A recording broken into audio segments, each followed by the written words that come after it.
That Saturday morning, when my sister called asking me to spend a few hours with Lucas, I didn't imagine that this seemingly simple outing would change the way I saw not only my nephew, but also myself. Lucas was 16 years old and was going through that difficult phase where the world seems too heavy to fit in a teenager's heart. In recent months, he had become quieter, more irritable, and maintained a distance that worried the whole family. My sister said he hardly ever left his room, answered with monosyllables, and carried a sadness in his eyes that no one could see. Maybe he just needs someone to listen without judging, she told me, with the tired voice of a mother who loves but no longer knows how to help. I accepted without much thought. I've always had a special affection for Lucas. I saw him take his first steps, fall off his bicycle, learn to fly a kite, and dream of being someone important. To me, he remained that curious boy who asked 1,000 questions and believed that adults had answers for everything. But when I arrived at my sister's house, I found a completely different young man. He appeared in the living room with his hands in his pockets, his hood partially covering his face, and his eyes fixed on the floor. There was a silent distance between who he was and who he was becoming. "Shall we go for a drive?" I asked, trying to sound casual. He shrugged. "I don't know, whatever." Few words. Much weight. On the way to the car, silence walked with us. It wasn't an uncomfortable silence, but one that hides too many feelings to be translated into simple sentences. I decided not to insist. Some people don't need questions. They just need to feel that someone is willing to stay there. I drove without a defined destination. We simply left the city, leaving behind the traffic, the noise, and the obligations. The sky was partly cloudy, and the morning wind swayed the trees as if the world were whispering that certain days carry something special, even when they begin in an ordinary way. I discreetly glanced at Lucas in the passenger seat. He was observing the landscape through the window, lost in thoughts I didn't yet know. At that moment, I felt something difficult to explain. As if that outing wasn't just about distracting him. As if life was preparing a conversation we both needed to have. Because sometimes we believe we're just offering company to someone we love. But, without realizing it, we're being led to confront truths we've avoided for years. And that morning, as the car drove along a silent road and my nephew remained quiet beside me, I didn't yet know that a simple drive through the city would turn into one of the most profound lessons of my life. The first few kilometers were filled with a silence so dense it seemed to occupy all the space inside the car. The radio remained off. The sound of the engine and the soft noise of the tires on the asphalt were the only things that broke that quiet. From time to time, the wind entered lightly through the half-open window, ruffling Lucas's hair, but not even that seemed to pull him from his thoughts. He kept looking outside, as if searching for answers in the landscape passing before his eyes. And it was in that silence that I began to notice things that, in the rush of daily life, we usually ignore. His shoulders were too tense for someone so young. His hands remained restless, squeezing and releasing the zipper of his jacket in repetitive, almost automatic movements. His face still had boyish features, but his gaze carried a weariness that didn't match the 16 years he had just turned. You know when you realize someone is fighting an internal battle, but you don't know where to start to help them? That's exactly how I felt. For a long time, I had believed that Lucas's rebelliousness was just a phase. Hormones, insecurities, typical adolescent conflicts. Nothing out of the ordinary. But, sitting beside me on that silent road, he didn't seem like a rebellious boy. He seemed like a boy trying to bear alone a weight too heavy for his own heart. Sometimes, the silence of a teenager screams louder than any cry for help. And that silence said a lot. It said there were pent-up resentments. Unanswered questions. Wounds that no one had noticed with the necessary attention. I looked at him again and remembered when Lucas was little and would run to me with shining eyes, eager to share any discovery.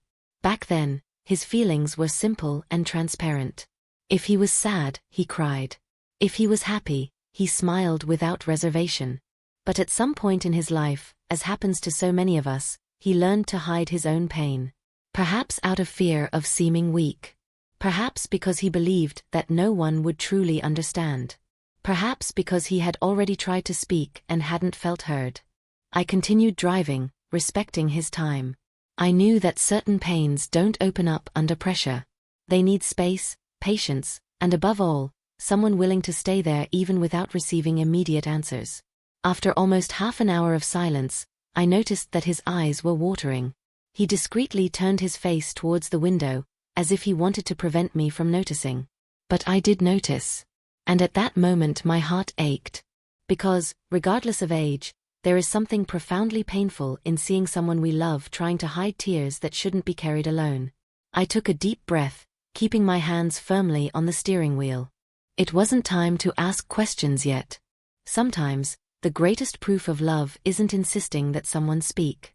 It's simply remaining present until that person feels safe enough to finally reveal what's silently destroying their heart. We drove along a road surrounded by tall trees, and the sky began to take on a grayer hue, as if even time itself reflected the weight that existed within that car. I remained silent. Not because I didn't care, but because I had already learned that some truths only find the courage to come out when they realize they won't be interrupted. Lucas kept his eyes fixed on the window. The reflection in the glass showed a young face, but marked by a sadness that seemed too old for someone his age. Then, without looking at me, he spoke. "Uncle, there are days when I feel like nobody really sees me." Those words were spoken in such a low tone that they almost blended with the sound of the engine. But their impact was immediate. I felt a tightness in my chest. Because, deep down, I knew exactly what he meant. I kept my eyes on the road and calmly replied, "I see you now." For a few seconds, he said nothing. His chin trembled slightly, and I realized that simple phrase had touched something he could no longer hide. "Everyone thinks I'm problematic," he continued. "That I'm rude, lazy, ungrateful. But nobody asks why I'm like this." He swallowed hard before adding, "It's as if it's easier to judge me than to try to understand me."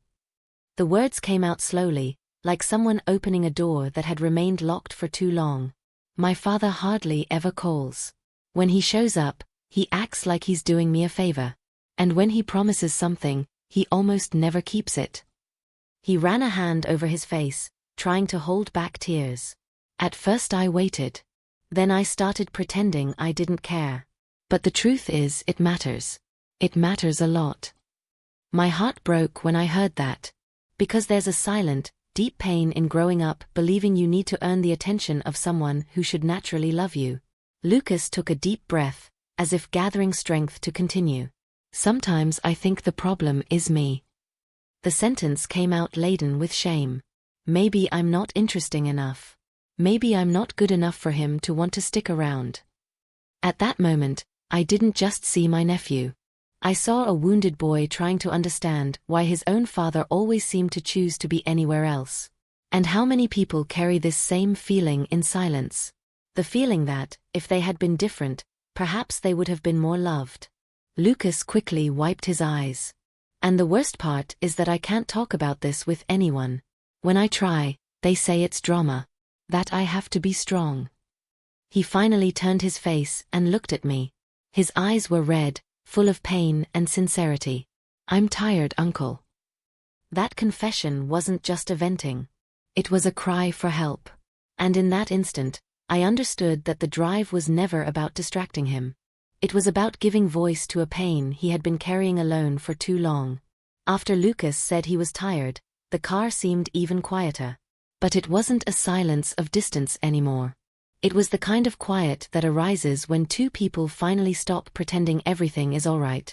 I slowed down and turned onto a dirt road surrounded by trees. I needed to choose my next words carefully because I knew that, at that moment, any empty phrase would sound like just another disappointment. I took a deep breath. "Can I tell you something I've never had the courage to say to almost anyone?" Lucas wiped his eyes and nodded silently. For a few seconds, I went back in time. I remembered a phase of my life when I also felt invisible. At that time, I was already an adult. I had a job, responsibilities, and the appearance of someone who knew exactly what they were doing. But inside, I carried the same doubt that I now saw in my nephew's eyes. The feeling of not being enough. When I was about your age, I believed I needed to earn people's love. I thought that if I were better, smarter, or stronger, I would finally be chosen. Lucas remained attentive. And do you know what the most painful thing I discovered was? He shook his head negatively. That some people simply don't know how to love the way we need to. The words hung in the air for a few moments. That doesn't mean you're worthless. It just means the limit is in them, not in you. I saw Lucas lower his eyes, absorbing each syllable. I continued. I've also felt rejected. I've waited for phone calls that never came. I've done everything to be noticed by people who always seemed too busy to see me. My voice faltered for a moment. And for a long time, I thought the problem was me. Lucas looked at me as if, for the first time, he understood that his pain wasn't an isolated flaw. It was a human experience. But one day I realized something that changed my life, I said, feeling a lump in my throat. Growing up doesn't mean ceasing to feel pain. It means learning to keep going despite it. The wind rustled through the trees around us, and that phrase seemed to resonate within both of us. Some wounds don't completely disappear. They just stop controlling who we are. I paused before adding, and the love you didn't receive from someone should never be used as a measure to define your worth. Lucas took a deep breath, and his eyes filled with tears again. So you felt like that too?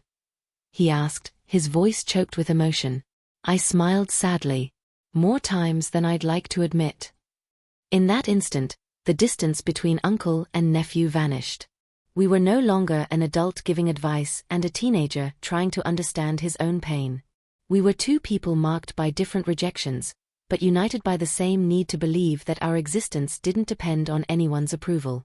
And, as I spoke to Lucas, I realized something unexpected. Perhaps that lesson wasn't just for him. Perhaps I also needed to hear it again. After a few minutes, I parked the car in a place that always held special meaning for me. It was a simple lookout point atop a hill, away from the hustle and bustle of the city. From there, it was possible to see small houses in the distance, trees swaying in the wind, and a horizon so vast that it made any worry seem smaller for a few moments. I used to go there during the most difficult moments of my life. When I needed to remember that, however great the pain, the world continued to exist beyond it. I got out of the car and Lucas followed me in silence. We walked to the wooden fence that protected the edge of the lookout point. The wind was blowing strongly, and the cloudy sky was beginning to clear, letting some beams of light pierce through the clouds. We stood side by side, looking at the landscape. For a few seconds, neither of us said anything. Then I placed my hands on the wood and spoke, still with my eyes on the horizon. Do you know why I like this place so much? Lucas shook his head. Because from up here everything takes on a different perspective. I paused briefly before continuing. When we're in the midst of pain, it seems like it's the only thing that exists. But when we manage to step back a little, we realize that our story is much bigger than what hurts us. Lucas listened in silence. The wind ruffled his hair, and his eyes remained attentive to my words. I turned to face him. I want you to listen carefully to what I'm about to tell you, because this is one of the most important lessons I've learned. His eyes met mine. You don't need to prove your worth to someone who never knew how to recognize who you are. The sentence hung between us. I saw his face slowly transform, as if something inside him was finally beginning to make sense. I continued. The fact that someone walks away, fails, or doesn't show love in the way you need doesn't diminish in the slightest the extraordinary person you are. My voice choked. Your worth doesn't depend on who stayed, or who left. Lucas took a deep breath, and silent tears streamed down his face. But this time, there was something different about them. They weren't just tears of sadness. They were tears of recognition, of relief, of hope. You are already enough, Lucas, I said. Exactly as you are. He brought his hands to his face, trying to contain the emotion. And in that instant, I realized that something invisible, yet profoundly important, had changed. Perhaps no wound disappears in a single day. Perhaps some questions remain unanswered. But there are words that arrive at the right moment and silently begin to rebuild what the absence of love almost destroyed. And at that viewpoint, under a sky that was slowly beginning to light up again, my nephew began to believe in a truth that could transform his entire life. For a few seconds, Lucas said absolutely nothing. He stood before me, his eyes brimming with tears and his chest rising and falling in deep breaths, as if trying to organize within himself emotions that had never found sufficient words. The wind continued to blow around us, but at that moment, it seemed as if the whole world had fallen silent. I wasn't expecting an answer. In fact, some of life's most sincere reactions don't come with elaborate speeches. They arrive in the form of tears, glances, and simple gestures that carry everything the heart cannot explain. Lucas lowered his head for a moment. He ran his hands over his face, trying to regain control. But there were certain pains, and certain reliefs, that could no longer be hidden. Then, without warning, he took a step forward. And hugged me. It wasn't a quick or awkward hug, like many teenagers usually do. It was a strong, tight, almost desperate hug. As if, during all those months, he had carried an unbearable weight alone and, for the first time, had finally found a safe place to rest. I felt his shoulders tremble. I heard his muffled sobs against my chest. And at that moment, my own heart melted in silence. Because, sometimes, someone's greatest need isn't to hear solutions. It's simply to feel that they no longer have to face everything alone. I returned the hug with all the firmness and affection I could muster. I ran my hand down his back as if, somehow, I could help him gather the pieces of himself that absence, rejection, and insecurity had scattered over the years. In that hug, there were no explanations. There were no demands. There were no judgments. There was only the certainty that he finally felt understood. And, unexpectedly, so did I. Because while Lucas cried, I realized that part of me still carried similar wounds. Old, silent wounds that I had learned to hide under the guise of maturity. That hug didn't heal everything. It didn't erase his father's broken promises. It didn't instantly resolve the doubts he would still face. But it offered something perhaps even more important. The concrete proof that he was loved. That he was seen. That his pain mattered. After a few minutes, Lucas slowly pulled away. His eyes were red, but his expression seemed different. Lighter. As if he had left part of the weight in that hug. He wiped his face and tried to smile. "Thank you, Uncle," he whispered. 2 simple words. But loaded with a depth impossible to measure. In that instant, I understood something I've never forgotten. There are hugs that don't just console. They give someone back the courage to continue believing in themselves. The way back was different from everything we had experienced that morning. The same road, the same trees, the same sky now tinged with the golden hues of late afternoon. And yet, nothing seemed the same. There are moments in life when the world around us remains exactly the same, but something within us changes so profoundly that we begin to see everything with different eyes. Lucas got into the car with a lighter expression. His shoulders were no longer so tense. His gaze, once lost and tired, now conveyed a shy serenity, as if a small flame of hope had been rekindled within him. It wasn't euphoria. It wasn't instant happiness. It was something more silent and true. The feeling that, perhaps, he wasn't as alone as he imagined. For the first few minutes, we remained silent. But this time, the silence didn't carry pain. It carried understanding. At a certain point, Lucas looked out the window and said, almost as if speaking to himself, "I don't think I'd ever thought of it that way." I smiled discreetly. Sometimes, we spend years believing lies about ourselves. He nodded. Today I felt like I could breathe easier. That phrase was etched in my heart. Because that was exactly what I had perceived in him. As if, after so long trying to deserve a love that never came in the way he needed, Lucas had finally allowed himself to believe that his worth had always existed. Regardless of anyone's absence. When we arrived at my sister's house, she was waiting for us at the door. Lucas got out of the car and, before going inside, turned to me.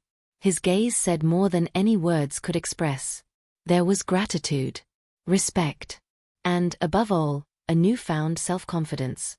He smiled in a way I hadn't seen in a long time. A discreet but genuine smile. The kind that is born when the heart finds a little peace. As I watched him go inside, I felt something transform within me too. I realized that some conversations last only a few minutes, but echo for a lifetime. That day, I thought I was just offering my nephew company. But in the end, We both went home carrying something much more valuable. The certainty that being loved, understood, and recognized can completely change the way someone chooses to continue living. That night, after dropping Lucas off at my sister's house, I returned to my apartment with a feeling difficult to describe. On the outside, everything seemed the same. The keys on the table, the soft light in the living room, the usual silence that greeted me when I closed the door. But inside, something had shifted. I sat on the sofa and remained there for several minutes, still hearing in my mind every word my nephew had said during the walk. "Uncle, there are days when I feel like nobody really sees me." That phrase didn't just keep echoing because I cared about him. It kept echoing because, somewhere very deep down, I had also felt exactly the same thing. And perhaps I still did. In trying to guide someone I loved, I realized that I still needed to heal parts of myself. Parts that, for years, I had kept hidden under the weight of responsibilities, maturity, and the idea that certain sufferings should remain in the past. But the truth is that some pains don't disappear just because time passes. They simply learn to disguise themselves. Sometimes they transform into overwork. Other times into silence. Into superficial relationships. Into a constant need to prove that we are worthy of love. That night, I was forced to confront questions I had avoided for a long time. How many times had I also tried to win the attention of people incapable of offering what I needed?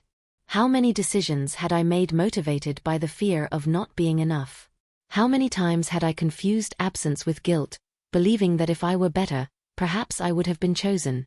I realized that, although life had made me more experienced, some insecurities still remained silently within me.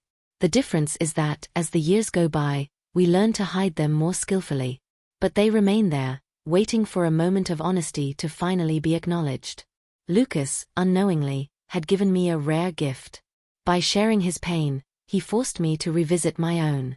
And while trying to convince him that his worth didn't depend on his father's approval, I heard my own words as if they were spoken directly to my heart. Perhaps this is one of the deepest forms of love. When we help someone rebuild themselves and, in that process, discover parts of ourselves that also need care. I stared out the window for a long time. The city lights shone in the distance, and I thought about how many people carry old wounds without ever realizing that they are still trying to deserve a love that should have been offered naturally. The truth is that no one goes through life without scars. We all, at some point, question our own worth. We all wish to be seen, chosen, and loved exactly as we are. That night, I understood that the conversation with Lucas hadn't just been advice from uncle to nephew. It was a reunion with truths I already knew, but needed to hear again. And perhaps that is the beauty of life's most important lessons. They never only transform the listener. They also transform the one who finds the courage to speak them. After that night, I spent some time in silence, gazing at the city through my apartment window. The lights outside remained on, the cars continued to pass, people continued living their routines, as if nothing had happened. But inside me, something had changed definitively. And it was in that silence that I realized something important. Stories like Lucas's are not rare. They are everywhere. Perhaps in a house near yours. Perhaps within your own family. Perhaps within you. All of us, at some point in our lives, have felt invisible. We have questioned our worth. We have believed for a moment that we were not enough to be loved. And that is why that conversation in the car and at that viewpoint was not just about a teenager and his uncle. It was about something much bigger. About the human need to be truly seen. To be understood without needing to over-explain. To be accepted without impossible conditions. As I reflected, I realized that many times we try to save someone with grand speeches, ready-made solutions, or perfect advice. But most of the time, what truly changes a life isn't that. It's presence. It's the time dedicated.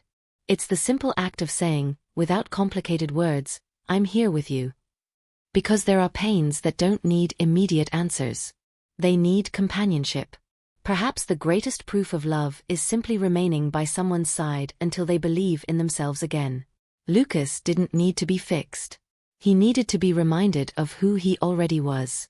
And, in a way, so did I. Because in trying to teach him about self-worth, I was reminded of my own. In trying to guide him out of pain, I was also guided into parts of myself that I had forgotten to take care of. And that's what life does to us when we are truly willing to see. It uses the pains of others as a mirror for our own. Today I understand that there is no age to feel lost. There is no phase of life in which we are completely free from insecurities. But there is something that can transform all of that. The certainty that we don't have to face everything alone. So, if you've made it this far, maybe this story resonates a little with you too. Maybe you've also felt invisible. Maybe you're also waiting for someone to tell you that you're enough. And if that's the case, let me tell you something with all sincerity: you don't need to prove your worth to anyone. You don't need to chase after those who don't know how to see you. And you don't need to carry alone what should be shared.